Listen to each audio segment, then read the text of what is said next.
Tu adores les océans et les personnages tout bleus? J'ai un jeu de rôle pour toi.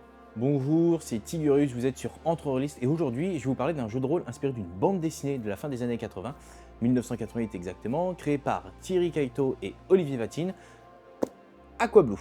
Alors, Aquablue, c'est quoi? C'est les histoires de Nao, qui finalement est un jeune héritier, qui finalement s'est retrouvé orphelin et qui vit sur une planète remplie de personnes toutes bleues, qu'on appelle des mèmes.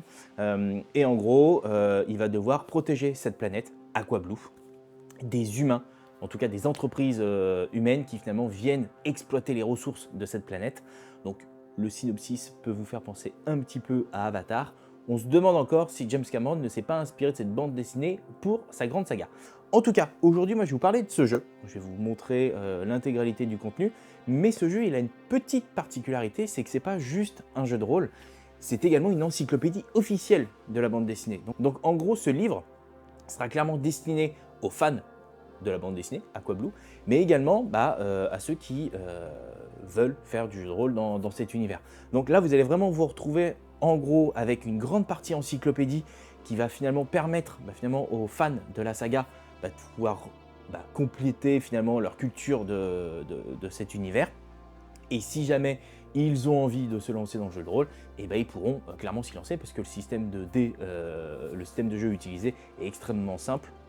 Studio Decro, 3D6 qu'on connaît déjà avec Donjons en Chaton, donc assez simple à déployer. Donc moi je vais vous faire un feuilletage complet, mais avant de commencer le feuilletage, moi je tenais à vous remercier parce que vous êtes de plus en plus nombreux à nous avoir rejoints sur la chaîne et ça c'est juste fou. On a tout juste un an et vous êtes plus de 2000 et ça vraiment merci parce que c'est juste incroyable. Pour nous aider encore, pensez à liker cette vidéo, à vous abonner à la chaîne si ce n'est toujours pas le cas et à activer la petite cloche, comme ça vous êtes averti dès qu'une vidéo sort, qui est généralement le mardi et le vendredi, et à mettre un commentaire. N'hésitez pas d'ailleurs dans celle-ci à mettre quel tome de la saga Aquablue que vous préférez, et si vous ne connaissez pas Aquablue, posez-moi toutes les questions et comme ça je vous y répondrai. Sur ce, on va pouvoir passer au feuilletage, vous verrez le livre est plutôt épais, et après je vous donne mon avis. A tout de suite. On se retrouve donc pour le feuilletage d'Aquablue, le jeu d'aventure. Donc là, on se retrouve sur un livre qui fait un peu plus de 360 pages pour 50 €, où vous allez avoir à l'intérieur énormément d'informations, puisque vous allez vous retrouver avec une encyclopédie, je vous l'ai dit en introduction, et un jeu de rôle. Vous voyez déjà toutes les informations que vous allez pouvoir avoir. Vous avez une partie pour les personnes qui ne connaissent pas le jeu de rôle et qui finalement ont acheté ce livre en pensant tomber sur une encyclopédie uniquement. Vous avez un petit encart qui vous explique, voilà, vous êtes fan de la bande dessinée, mais pas des jeux de rôle, et en fait cet ouvrage est aussi fait pour vous. On vous explique pourquoi, vous avez différentes parties pour vous et un système de jeu. On vous explique quand même ce que c'est qu'un jeu de rôle, puisque ça se trouve, vous allez être intéressé pour passer, j'allais dire, dans ce merveilleux hobby qui est le jeu de rôle. Le matériel qui est nécessaire, donc vous allez voir, il n'y a pas forcément grand chose à avoir. Les règles en quelques mots, je vous en ai parlé déjà en introduction, mais on reviendra dessus lors de la création des personnages. Comment utiliser ce guide, donc si uniquement la partie encyclopédie vous intéresse, vous avez les différents chapitres qui vous sont réservés, entre guillemets, et la partie jeu de rôle, où en gros vous allez avoir le chapitre 2 avec la création des personnages, les aventures à la fin avec le chapitre 7, et l'annexe rencontre qui est un peu le bestiaire en annexe, en chapitre 8. Pardon.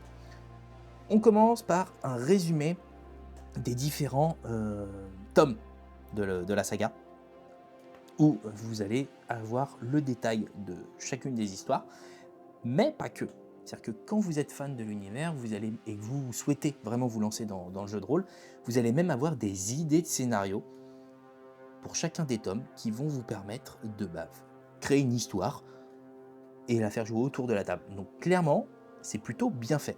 Même si, on explique sur la page d'après, qu'en gros les aventures qui sont prévues dans cet ouvrage se passent sur la partie colonisation, donc à partir du tome 12 et 13, qui sont vraiment sur cette partie-là. Mais vous avez quand même des idées de scénario que vous pouvez transposer sur les périodes précédentes, donc rien ne vous empêche.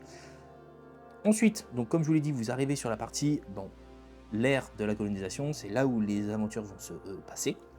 Vous avez des exemples d'intrigues que vous allez pouvoir avoir, créer, rencontrer, ou même présents dans cet ouvrage. Et vous avez quand même pas mal d'éléments pour commencer à vous lancer. Donc c'est plutôt bien fait. Les thèmes que vous allez rencontrer sur ce jeu de rôle. Donc c'est majoritairement en lien avec finalement l'écologie, avec l'immigration, la colonisation, pardon, sur la technologie, sur l'impact finalement de la technologie sur une planète, la colonisation, etc. etc. Donc vraiment en lien avec la saga Aquablue. Vous arrivez sur une partie inspiration, où on vous dit, bah voilà, côté cinéma, vous pouvez regarder tel et tel film. J'aime beaucoup, il y a quand même Avatar qui est présent, en sachant qu'on ne sait pas si James Cameron s'est inspiré ou non d'Aquablue pour sa saga. Je vous laisserai d'ailleurs en commentaire, dites-moi si vous pensez que James Cameron s'est inspiré grandement d'Aquablue. Je vous laisse débattre. Vous avez une partie glossaire de l'univers. En gros, en fonction des termes qui seront utilisés dans l'ouvrage, bah on vous dit dans quel tome vous allez avoir un peu plus d'informations, donc c'est extrêmement bien fait, aussi bien sur les personnages, les lieux, les différentes créatures si vous voulez avoir plus de visuels, les différents événements, les institutions, les mots, les objets, enfin les mots et langage, donc pas mal du tout, parce que ça permet à quelqu'un qui finalement n'est pas forcément à l'aise avec l'univers ou qui finalement veut se lancer dans l'univers d'Aquablue et qui achète les livres après, bah finalement il sait exactement où aller chercher pour avoir le plus d'informations, donc ça c'est plutôt pas mal.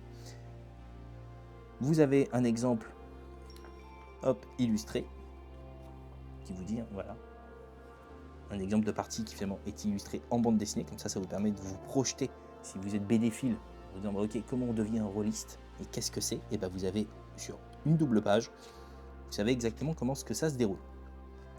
Le système de jeu, bon ouais, je vous en ai parlé un petit peu en introduction. Le système de jeu se veut simple, c'est-à-dire qu'en gros le studio Delcro a pensé au fait que possiblement, c'était des personnes qui étaient fans de l'univers d'Aquablue qui allaient acheter cette encyclopédie rôliste, j'allais dire, en faisant un système clé en main et facile à déployer. En gros, ça fonctionne comment? Vous avez des personnages que vous allez créer, on verra ça juste après. Vos personnages vont avoir 3 caractéristiques, physique, mentale et sociale. En fonction des actions que vous allez réaliser, votre gardien, votre maître du jeu va vous demander peut-être de lancer des dés. Vous allez lancer 3 dés. En lançant ces 3 dés, il faut que vous fassiez moins que la valeur de votre caractéristique. C'est-à-dire que si vous lancez 3 dés, que vous faites 1, 2, 3, et que votre caractéristique sur la partie physique c'était 3, et ben vous avez 3 succès parce que vous avez fait 1, 2 et 3. C'est inférieur ou égal à votre caractéristique. Go, félicitations, vous avez donc 3 succès. Pour créer vos personnages, vous devez répartir 8 points parmi ces 3 caractéristiques, avec un minimum de 1 et un maximum de 5. À vous de répartir vos points en fonction des caractéristiques que vous souhaitez. Votre gardien, donc le maître du jeu, peut décider de vous donner un avantage ou un désavantage sur votre lancer. Si vous donne un avantage, vous avez un dé supplémentaire, donc vous lancez 4 dés. Et si vous donne un désavantage, vous lancez plus 3 dés, mais seulement 2, et vous devrez donc aller chercher les succès. Le tableau de difficulté est juste ici, c'est-à-dire que s'il faut un succès, c'est plutôt facile. Difficulté moyenne, 2 succès. Difficile, 3 succès. Légendaire, 4 succès. Donc, assez simple. Vous avez une action, exemple, vous êtes avec Nao, vous souhaitez plonger dans l'eau pour récupérer son fils qui est sur le point de se noyer. Le MJ décide d'une difficulté de 2. Vous devez lancer vos 3 dés en lien avec la partie physique, parce que c'est quand même quelque chose en termes d'agilité, il va falloir que vous reteniez peut-être votre respiration. Vous jetez vos 3 dés. Vous devez avoir 3 succès, donc vous comparez avec votre caractéristique, il faut que ce soit inférieur. Le système fonctionne également avec les triples. C'est-à-dire que si vous faites triple 1, triple 2, triple 3, triple 4, triple 5 ou triple 6, c'est un critique. Donc si c'est en dessous de votre valeur et que vous faites un triple et que c'est critique, c'est une réussite critique. Si par contre c'était supérieur à votre caractéristique, c'est un critique. Un échec critique, donc là vous arrivez quelques bricoles. Donc vous l'avez vu, le système se veut quand même très simple. La création de votre personnage, je vous l'ai dit un peu plus tôt, vous devez répartir 8 points dans les 3 caractéristiques, donc minimum 2, maximum 4, je vous ai dit tout à l'heure, autant pour moi. Calculez et notez la réserve de points d'énergie, donc c'est votre physique plus votre mental. Choisir son occupation, je vous verrai juste après. Vous notez le rang 1 et 2 de la maîtrise en question. Vous récupérez l'équipement de votre personnage, vous choisissez 5 nouvelles maîtrises, vous déterminez un défaut et vous choisissez son nom. Et vous allez voir, ce livre est extrêmement bien fait puisque tout se fait à la suite. Vous allez choisir un type de personnage. Est-ce que vous souhaitez jouer un humain? Est-ce que vous souhaitez jouer un robot? Est-ce que vous souhaitez jouer un meme? Ou est-ce que vous souhaitez jouer un métis, qui finalement est un hybride entre les deux, les humains et meme? Les illustrations sont inspirées et sont directement récupérées des livres. Ensuite, vous choisissez votre occupation. Donc, est-ce que vous êtes un humain? Donc, en gros, si vous êtes un humain, vous êtes soit un pilote, soit un scientifique, un mercenaire, un journaliste, un mécano, un colon, un enfant. Donc, admettons, vous choisissez journaliste. Votre maîtrise, c'est investigation. Votre équipement de départ, un enregistreur multimédia, une arme légère, un micro-espion. Hop. Ensuite, on va dans les maîtrises. Donc là, on sait que votre maîtrise, c'est investigation. Vous récupérez. Hop, on cherche l'investigation. Vous avez toutes les maîtrises qui sont expliquées avec leur rang. Hop. Investigation, il est juste ici. On doit récupérer donc le rang 1 et le rang 2. Donc en gros, gagner un avantage au test d'investigation. Ça, c'est cool. Et rang 2, lorsque vous fouillez un endroit, une pièce, un véhicule, vous bénéficiez d'un succès automatique en plus du résultat de votre test. Donc en gros, en fonction de l'action que vous allez mener en tant que journaliste, votre gardien pourra vous dire, bah là, c'est une action de rang 1. Donc en gros, tu gagnes un avantage au test que tu es en train d'effectuer. Ou c'est peut-être une action de rang 2. Donc en gros, si vous fouillez un endroit, bah, vous bénéficiez d'un succès automatique en plus du résultat de votre test. Donc c'est tout expliqué. Et c'est extrêmement bien fait. Votre équipement de départ, donc celui de votre personnage, plus ce que la fondation Aquablue vous donne, on le voit un peu plus tard, vous devez choisir un défaut. Donc là pareil, soit vous choisissez parmi la liste en partenariat et en collaboration, j'allais dire, avec votre gardien, ou vous jetez les dés, et comme ça vous permet de savoir tout de suite quel est votre défaut. Et vous choisissez votre nom. Voilà comment créer votre personnage. Donc c'est extrêmement simple. Ensuite, on vous explique les rouages du système. Au niveau de vos investigations, qu'est-ce que vous allez... à quel moment vous faites de l'investigation, j'allais dire. Donc obtenir des informations, une autorisation d'un individu ou trouver des indices. La partie action, est-ce que vous souhaitez casser quelque chose, vous déplacer sous l'eau. Tout est expliqué. Petite particularité, que si vous êtes sur Aquablue, vous savez que la Terre est quand même 97% remplie d'eau. Donc vous allez majoritairement être dans l'eau. Sachez-le. Et bien vous avez un petit tableau en fonction des profondeurs de votre plongée, savoir comment est-ce que vous allez vous déplacer. Est-ce que c'est difficile, est-ce que c'est moyen ou est-ce que c'est difficile pour un humain, etc. etc. Et ça vous permettra peut-être de vous donner des malus ou des bonus, surtout des malus, en fonction de votre type de personnage. La partie combat est expliquée également. Donc comment est-ce que ça fonctionne. Pareil, c'est extrêmement bien détaillé. C'est-à-dire qu'en gros, vous allez avoir la partie attaque, comment est-ce que vous déclenchez finalement une maîtrise, préparer son coup, se défendre, se déplacer, les dégâts, points de dégâts, coup de poing, coup de pied, etc. Vous allez avoir toutes ces choses-là qui finalement vous sont expliquées. Donc pareil, vous allez devoir jeter 3 dés en opposition ou en fonction du nombre de succès, ça vous permettra de donner directement des points de dégâts à l'ennemi que vous avez en face de vous. Donc vraiment, tout est extrêmement bien expliqué. Vous avez une petite particularité dans ce jeu, c'est-à-dire que si vous avez décidé de choisir un personnage meme ou métis, vous pouvez également avoir des prodiges. Les prodiges ne fonctionnent que sur la planète Aquablue. C'est-à-dire c'est un peu ce qu'un chaman pourrait réaliser. Et en gros, en fonction de l'action que vous allez mener, bah, vous allez jeter des dés spécifiques. En tout cas, il faut que les dés soient de couleurs différentes quand vous lancez vos 3 dés. Et chaque couleur de votre dé correspond à une essence élémentaire. L'essence de la terre, l'essence de l'air ou l'essence de l'eau. Bon, là, dans l'exemple, c'est le dé marron, c'est la terre, le dé blanc, c'est l'air, et le dé bleu, c'est l'eau. Quand vous jetez ces 3 dés, vous allez devoir faire la même chose que tout à l'heure, vérifier que vous ayez des succès. Et si en plus de ça, votre prodige, admettons, on va partir sur le prodige de l'air, vous avez une vision de l'esprit, vous voyez à travers les yeux d'un animal pendant 1 heure. Vous décidez d'activer ce prodige-là. Vous lancez vos 3 dés, mais il faut absolument que sur votre dé blanc, vous ayez un score inférieur à votre caractéristique en lien avec l'essence de l'air. Donc l'air, c'est le mental. Donc il faut que, si votre mental est à 3, il faut que vous fassiez 3, 2 ou 1 pour qu'en gros votre prodige soit réussi et que vous n'utilisiez pas de points d'énergie pour l'utiliser. Donc c'est quand même extrêmement bien pensé. C'est-à-dire que vous pouvez utiliser vos prodiges en utilisant de l'énergie, sauf qu'à un moment donné, vous n'avez plus d'énergie, donc vous ne pouvez plus utiliser de prodiges. À vous d'être bon dans les lancers de dés pour qu'en gros vous puissiez réussir vos dés en fonction de la couleur et comme ça vous n'avez pas d'impact sur votre énergie. Donc c'est plutôt bien fait et bien expliqué. Sur la partie équipement, donc là vous avez une grande partie où en gros on va vous donner, j'allais dire, énormément d'éléments matériels pour que vous puissiez finalement stuffer vos équipes. Vous stuffez vous, avec de magnifiques illustrations à chaque fois, et ça c'est fou, pour qu'en gros vos parties puissent s'améliorer au fur et à mesure. Vous avez même, vous voyez, sous-marin ou vaisseau spatial, donc vous avez quand même énormément de choses. On arrive sur la partie, j'allais dire, encyclopédique, et j'allais dire le lore de l'univers d'Aqua-Blue, où on va vous donner énormément d'éléments sur la planète Aquablue. Je vous l'ai dit, la planète représente 97% d'eau, donc seulement 3% de terre. Et vous allez avoir toutes les explications sur la planète. La planète est à peu près grande comme la Terre.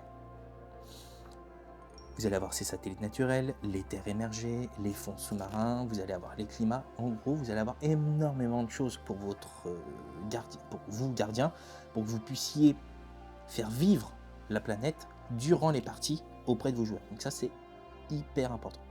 Ensuite, un petit tour sur les indigènes de la planète Aquablue, les Meumes, où vous allez avoir leur couleur de peau, bleu, #avatar, leur histoire, leur société, comment est-ce qu'elle a organisé, les différentes familles, les différentes tribus, leur rapport du peuple Meum avec la nature. Tout est expliqué pour que vous puissiez finalement connaître le mieux possible ce peuple, et comme ça vous allez même pouvoir donner à vos joueurs des éléments, voire peut-être même vos joueurs qui jouent des Meum avoir le plus de détails possible sur leur peuple pour qu'ils puissent le jouer le mieux possible. Donc pareil, c'est extrêmement complet. Pour tout fan de l'univers, c'est une mine d'or, clairement. Enfin là, on a l'impression d'être dans la bande dessinée tellement il y a de belles illustrations à chaque fois. On se replonge dans l'univers. Ensuite, un petit point sur la colonisation, mais du point de vue des terriens. En gros, là, vous avez vu la partie des indigènes qui subissent aussi finalement cette colonisation.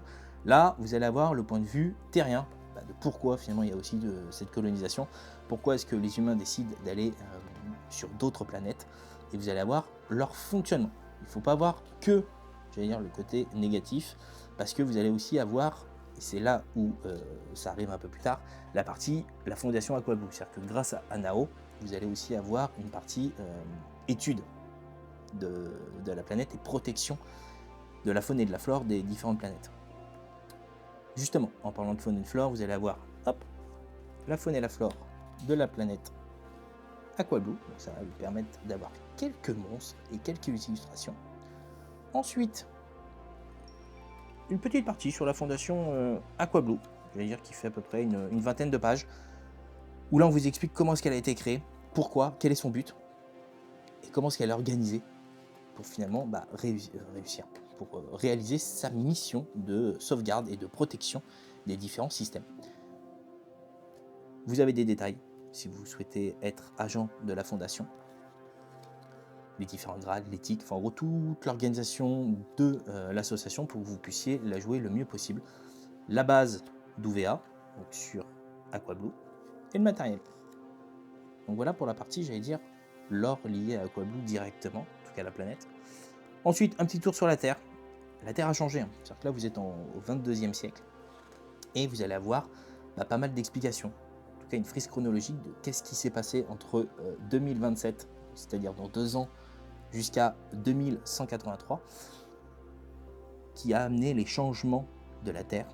Vous allez avoir énormément d'éléments. Vous avez maintenant une fédération complète qui finalement est le Conseil des 5 continents, où suite à une 3e guerre mondiale, ils ont décidé de s'unir, et en gros de s'unir pour protéger la planète et d'aller explorer finalement les différents mondes avec les différentes technologies utilisées aussi. Ça c'est plutôt complet, parce que là vous avez énormément de choses. Ok, vous pouvez jouer un robot, mais en gros vous allez avoir différents éléments. Un point sur Europolis, qui finalement est la capitale du monde. Alors Europolis, c'est expliqué dans le texte, en gros c'est le Luxembourg, la ville du Luxembourg, qui finalement à force du temps est devenue de plus en plus grande en s'agrandissant avec les différents pays limitrophes, tels que l'Allemagne, la Belgique, la France, est devenu un énorme pays, et est devenu une capitale. Donc c'est la capitale du monde. Donc elle ne s'appelle plus Luxembourg, maintenant elle s'appelle Europolis, qui est donc le centre du monde. Et là vous avez finalement la structure, la vie quotidienne qui se passe, les différentes communications spatiales avec le lieu, etc., etc. Donc vous avez quand même pas mal d'éléments qui vont vous aider, aussi bien les joueurs que le gardien. C'est des éléments qu'on n'a pas forcément dans la bande dessinée, ou en tout cas qui sont parfois survolés. Studio Delcro a fait un travail top sur l'écriture justement du lore de Aquablue, en partenariat avec Delcourt, qui les a appelés pour réaliser l'encyclopédie et le jeu de rôle.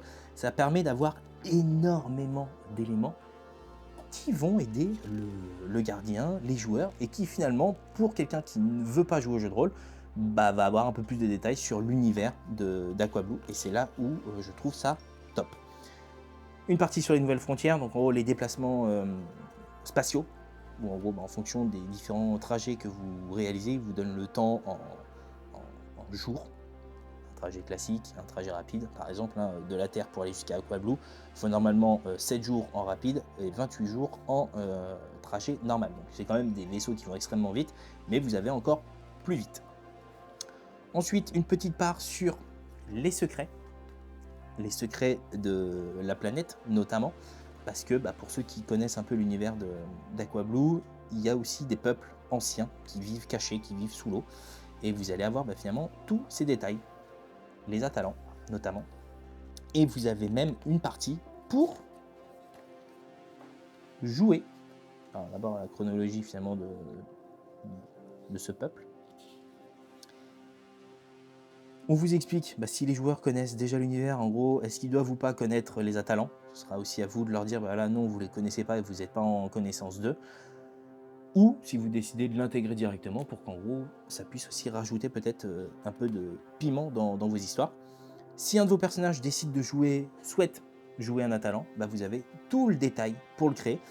Petite subtilité, ce n'est pas donc 8 points qui doivent répartir sur les 3 caractéristiques, mais bien 10. Et c'est là où je me suis trompé tout à l'heure, c'est que je vous ai dit que c'était minimum de 2 et maximum de 5. Ça, c'est pour les Atalans. Pour les joueurs normaux, c'est minimum 1, maximum 4. Voilà, c'est le petit détail. Et vous avez toute la liste des dons qu'ils vont pouvoir avoir et l'équipement de départ qui est forcément différent. Donc vous pouvez, et c'est là où je trouve ça cool, c'est qu'il y a aussi cette souplesse de ok, tu veux jouer un Atalan, tac, je te mets à la disposition le petit tableau pour que tu puisses le faire. Ensuite, on va arriver sur les scénarios.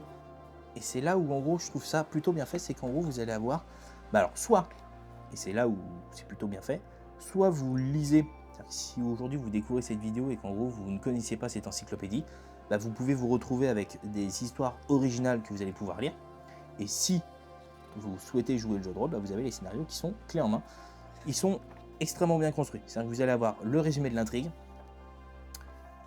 jouer à cette aventure à une autre époque si vous le souhaitez, donc les adaptations que vous devez mener si vous souhaitez les jouer à un autre moment, les différents protagonistes que vous allez rencontrer, les autres, les lieux, et après vous avez les différentes scènes. Et en gros, vous avez scène 1, vous avez toujours pareil, le résumé, l'objectif du gardien et les objectifs des PJ, la scène numéro 2, et la scène numéro 3. Scène numéro 4, scène numéro 5, 6, et conclusion. C'est des scénarios qui sont quand même en plusieurs scènes, ça peut être plus ou moins long, mais en gros vous avez tout ça. Et rebelote avec un autre scénario. Donc pareil, vous avez, les scénarios sont extrêmement complets, c'est-à-dire qu'en gros là vous avez presque une trentaine de pages avec pas mal de scénarios, donc c'est plutôt cool. Et c'est bien fait. Et à la fin, on arrive sur une annexe avec finalement les rencontres. C'est le baissière, où en gros si vous rencontrez les humains, les caractéristiques d'un colon, d'un mercenaire, les meumes, les robots, les Atalans, si vous rencontrez les caractéristiques, si vous souhaitez les faire affronter à vos joueurs, la faune d'Aquablue, vous allez avoir pas mal d'éléments, faune de la Terre, et vous pouvez aussi avoir les caractéristiques des personnages de la bande dessinée, si vous souhaitez les faire rencontrer, ou pour peut-être des scénarios one-shot, si vous souhaitez les faire jouer par vos joueurs. Bon, en tout cas, si vos joueurs souhaitent jouer un des personnages de la bande dessinée, il y a aussi cette possibilité-là. Et la fiche de personnage, qui est très belle, très claire, et qui permet en une seule page de tout avoir. Donc voilà pour la partie feuilletage du livre Aquablue, le livre d'aventure. Vous l'avez vu, il est extrêmement complet. Déjà sur la partie encyclopédique qui est quand même très vaste, donc clairement destiné aux fans de l'univers d'Aquablue. Et pour ceux qui ne connaissent pas, finalement ça va leur permettre d'avoir énormément d'éléments, parce qu'il y a les résumés des anciens tomes, et toutes les explications en lien avec l'univers, la fondation Aquablue, etc. Clairement, pour moi, ce jeu se destine clairement aux fans. Je vois difficilement quelqu'un qui n'est pas fan de l'univers d'Aquablue ou qui ne connaît pas Aquablue foncer sur ce livre, sauf s'il est fan d'Avatar et qu'il se dit tiens, il y a des personnages tout bleus, why not. Mais je pense que le public destiné, c'est clairement les fans de la bande dessinée Aquablue, qui ne connaissent peut-être pas en plus le jeu de rôle. Donc ça va en plus de ça permettre de les lancer dans la partie jeu de rôle. Et c'est là où je trouve que le studio Decro a fait un travail formidable parce que le système choisi est simple, fonctionne très bien dans l'univers d'Aquablue et permet à des personnes qui ne connaissent pas le jeu de rôle de très vite se mettre en place. 3D, vous avez 3 caractéristiques, vous comparez vos lancers de dés avec la caractéristique. Si c'est inférieur, c'est un succès. Si c'est supérieur, c'est un échec. Et si vous avez un avantage ou un désavantage, vous rajoutez ou vous enlevez un dé. Donc clairement, ultra simple. Et je pense que le choix de ce système n'est pas anodin. C'est-à-dire que pour les fans qui finalement d'Aquablue qui ne font pas de jeu de rôle, c'était le système parfait, en tout cas l'un des meilleurs systèmes pour commencer. J'en ai un autre en tête, j'ai quelques jeux un peu en hauteur qui en parlent, mais en tout cas celui-ci fonctionne très bien. La partie sur les prodiges qui a été rajoutée, qui permet finalement de créer des personnages qui finalement sont un peu des chamans et qui fonctionnent uniquement sur la planète Aquablue, donc en lien avec les éléments, pareil, fonctionne extrêmement bien. Mais comme je dis, c'est un livre qui est fait et destiné pour les fans. D'ailleurs, c'est un peu pour ça que je l'ai acheté. C'est-à-dire qu'en gros, étant fan d'Aquablue, boum, j'ai foncé. J'ai pas forcément eu l'occasion de beaucoup de jouer. Oui, je l'ai déjà testé. Maintenant, c'était plus, j'allais dire, pour voir comment est-ce que les mécaniques fonctionnaient, est-ce que ça se passait bien autour d'une table. Donc, pour moi, c'est un grand oui. Maintenant, pour la suite, je ne sais pas ce qui est prévu par Studio Decro, je n'ai pas échangé forcément avec eux, mais vous avez finalement les livres qui vous permettent finalement de continuer les aventures si vous le souhaitez. Vous avez de quoi créer des aventures à l'intérieur et vous avez les aventures qui sont disponibles. Donc, ça vous permet finalement de vous lancer dans l'univers d'Aquablue assez facilement. Et pour tout fan de l'univers, vous avez forcément plein d'idées en tête qui vont vous permettre de faire vos parties. Donc voilà pour mon avis complet d'Aquablue, qui finalement est encore, et vous le trouvez assez facilement en boutique ou sur internet. Pour ceux qui ne connaissent pas le jeu de rôle, foncez. C'est-à-dire que si vous ne le connaissiez pas, c'est une magnifique encyclopédie. Et puis pour ceux qui étaient fans de l'univers et qui ne savaient pas que le jeu de rôle existait, il est dispo, il existe, il est sorti, j'allais dire, pendant ou juste après le Covid, donc peut-être que il ne s'est pas forcément super bien fait connaître, et encore il y avait une campagne de financement qui avait fonctionné, parce que je l'ai sorti, donc il a eu son petit succès. Voilà pour ma part. J'allais dire, je vais continuer à vous présenter d'autres jeux qui sortent peut-être de bandes dessinées, qui sont peut-être un peu plus anciens ou autres, j'en ai un ou deux en tête. Et en tout cas, ce sera dans d'autres vidéos. En tout cas, si vous avez aimé cette vidéo, n'hésitez pas à la partager autour de vous, à commenter. N'hésitez pas d'ailleurs à mettre le tome que vous préférez de l'univers d'Aquablue ou quel est votre personnage favori de l'univers. Et puis comme ça, je vous répondrai en vous disant quel est le mien et je ne vous le dirai pas en vidéo. Voilà pour moi, je vous souhaite de très belles aventures. À très vite sur Entre Rôlistes.